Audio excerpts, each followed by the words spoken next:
We're looking at solving trig equations again today. Add a couple strategies to what we did on Thursday. What were the main ways we solved trig equations on Thursday? Factoring. Did some factoring. And if I just had one trig function, I got it by itself. Okay. Today we're going to deal with some more complex equations, but not too bad. We'll have 4 examples. And all the equations we deal with today, they're going to want answers between 0 and 2 pi. What does that mean to them? I don't put the plus 2 pi in. Okay. So I have 1 equals cotangent squared plus cosecant. What's the issue with this problem? We've got 2 different trig functions. So what do you think we need to do?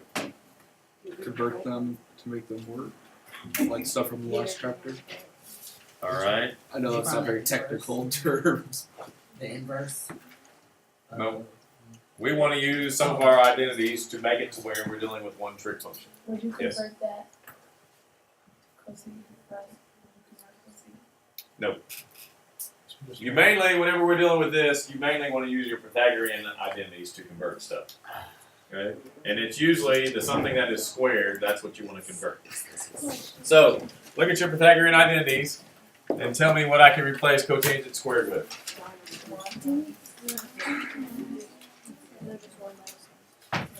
Oh. What can I replace cotangent squared with? Pythagorean? Yeah. They're handy to have memorized, but I'm going to make them Cosecant squared. Cosecant still not. There we go.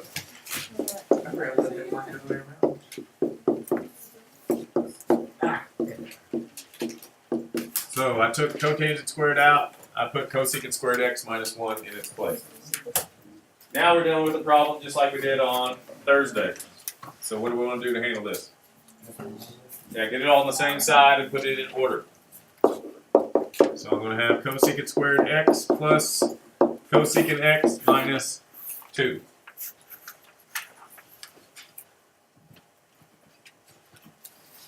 Now what do I want to do?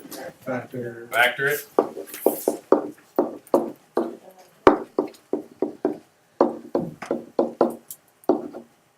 So signs are different. Biggest one is positive. What do we always do after we factor? Set them equal to 0. So this first one is going to be cosecant of x equals -2. The second one is going to be cosecant of x equals 1. Can be. What cannot be -2? Sine or cosine. It's in cosecant right now. Anytime I end up down here with something like secant or cosecant, what do I want to do? Flip them. Yeah. So change this into sine of x equals -1/2 and sine of x equals 1. That'll make it easier for you to get your answer.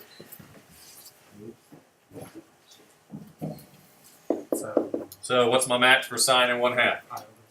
5 or 6. So I write it down twice. It's negative, so when is sine negative? Third and fourth quadrant. So to put it in the third quadrant, it's 1 more. To put it in the fourth quadrant, It's times 2. times 2 minus 1. Then when does sine equal 1? 5 or 2. There it is.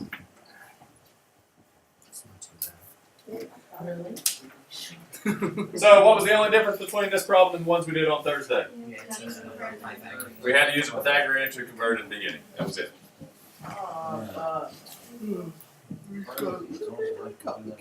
Can you see this? Next one. 2 minus 2 cosine squared equals sine plus 1. 2 minus 2 cosine squared equals sine plus 1. Would you put it all on the same side first? I don't have to do it first. I can do that if you wanted to. Could you factor out 2 and use that?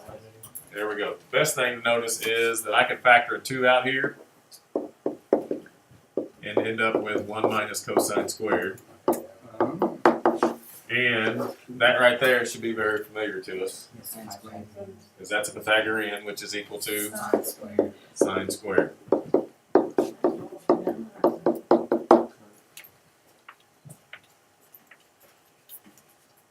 Now what?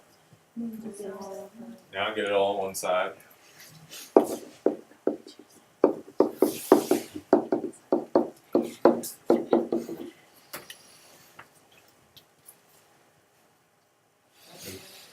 No, you slide and divide. Slide and divide.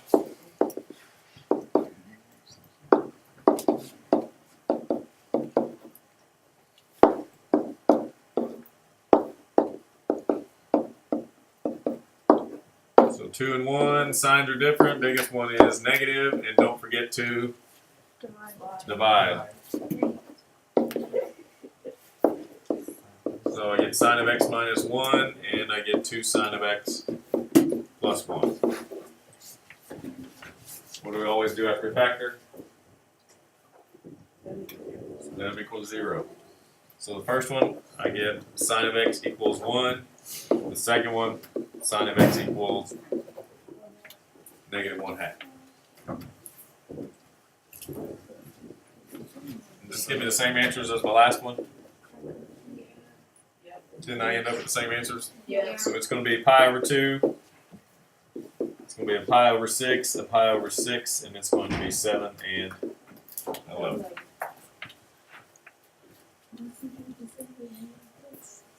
Again, we just made a Pythagorean substitution and factored and solved. That's all we did.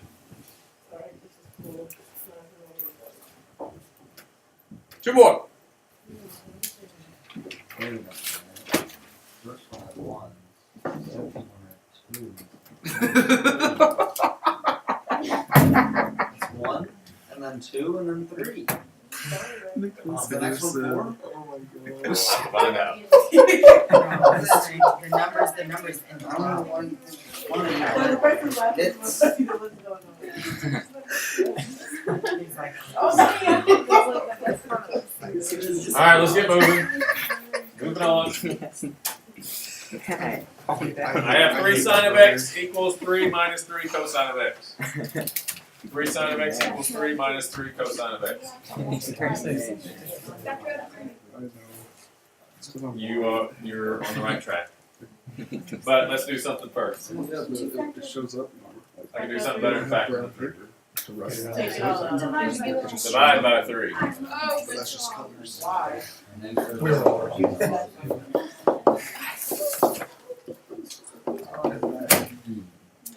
So I divide by 3. That gives me sine of x equals 1 minus cosine of x. Now, what's different about this problem versus the 2 problems we did earlier today? There's nothing squared. So what do you think I need to do? Square both sides. I need to square both sides. Now listen to me. Sometimes when you need to square, everything will be on one side. Do not square if everything is on one side. Separate the trig functions. The trig functions must be on opposite sides before you square them. It's very important you separate them before you square them. If you square them when they're all on one side, it makes the problem nasty. So do not do that. They need to be on opposite sides. so would that make a sine squared? Sine squared. So I get sine squared on the left, but on the right, everybody's wanting to do what Christian says. Christian wants to make it 1 minus cosine squared and then change it into sine squared. But it's 1 minus cosine times 1 minus cosine, which means I have to FOIL. Okay. So that means there's another term. So it is 1 minus 2 cosine plus cosine squared. It's nice. I swear. Anybody know the easy way to do this in your head without having to multiply it twice? Or write it twice and multiply it out? What by its cosine? First, The thing we just had. outer Are you talking about factoring it? No, I'm wanting to know how did I get from this to this? Please pardon the interruption. At this time, we need all Right, and how can I FCCLA do it members without to the foiling? table to take their picture. What's Thank you. what's the trick? don't they like Times the first number, add the two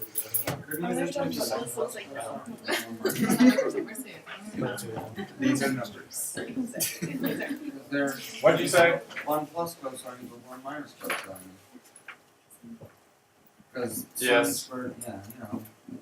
Then what happens? What's the easy way to coach white? Yeah, just.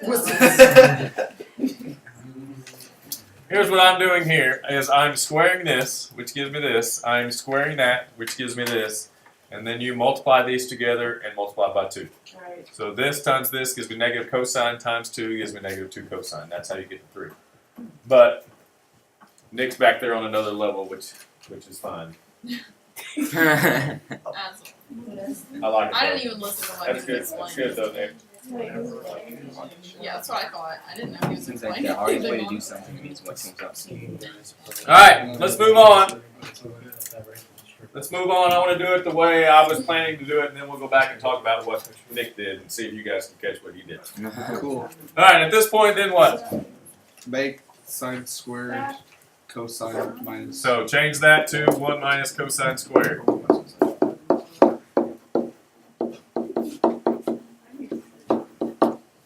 Which gives me that.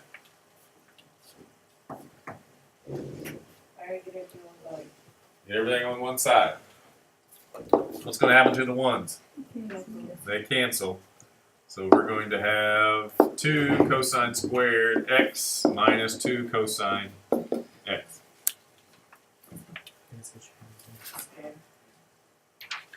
Now what?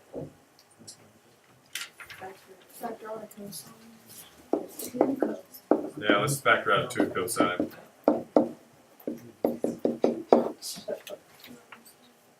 And what do we always do after we factor? Set them equal. So I'm going to get cosine of x equals 0. I'm going to get cosine of x equals 1. Oh, you factor.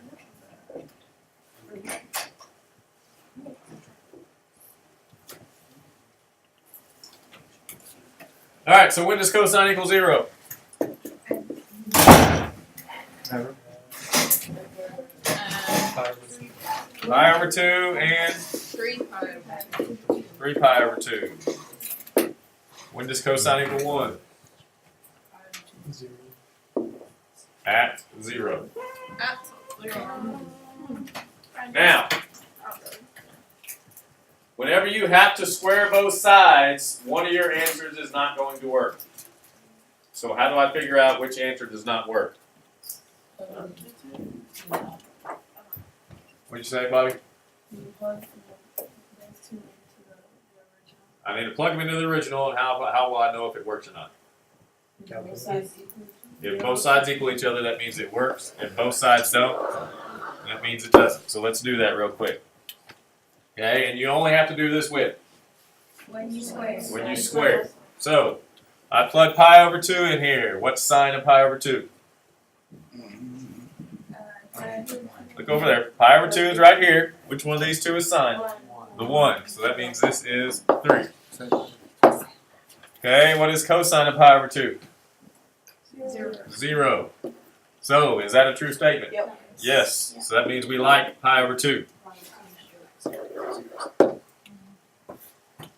Alright, 3 pi over 2. Sine of 3 pi over 2. Negative 1, so that means this is negative 3. Cosine of 3 pi over 2. 0. Is that a true statement? No, we do not like that. Now I need to stick 0 in there. Sine of 0. 0. Cosine of 0. 0. 1. Is that a true statement? Yes. Yes. So that means the only answers that work are pi over 2 and 0. It's cosine of x. Cosine's the x. Okay. Now, here's what Nick did. It did really 10 years. Kind of went off. Just kind of shifting. Exactly. Destroyed. To be able to Alright, he's leaving that right side as being squared, and then the left side is 1 minus cosine squared. And this, if I factor it, is 1 minus cosine and 1 plus cosine.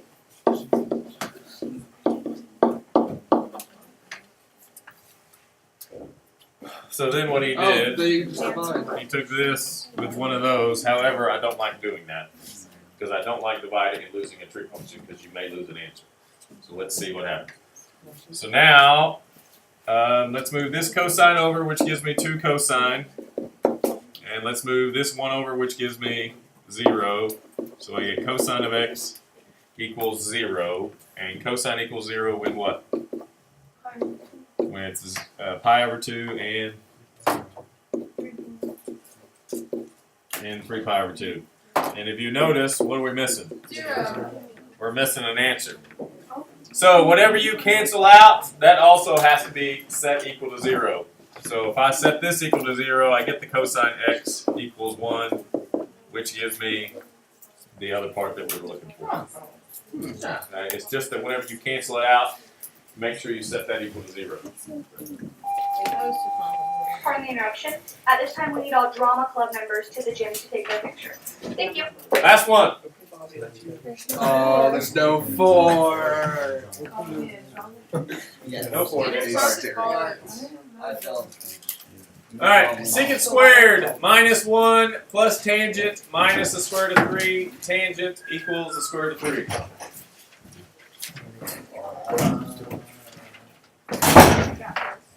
Secant squared minus 1 plus tangent minus the square root of 3 tangent equals the square root of 3. I know. Should you separate them? Just that. Where do we even start? Well, the secant squared minus 1. No. Alright, secant squared minus 1 is the Pythagorean. What is secant squared minus 1 equal to? Tangent squared. Tangent squared. This is really confusing.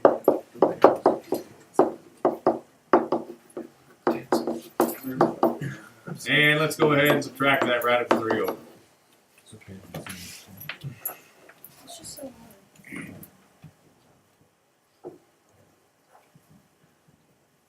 Now what? No. Say again? Might be able to factor You can factor it. How's it going to factor? difficultly. This is technically, right now, it's a polynomial that has 4 terms, but technically it's the same thing as a trinomial. Why can it also be considered a trinomial? Because these two right here are both tangent, and they're like terms. So if they're like terms, you can consider them as what? So technically I have a trinomial. What do we do to a trinomial?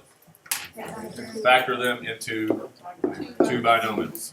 So we're going to do tangent, and we're going to do tangent, and one of them's got to be radical 3, and the other one's got to be 1.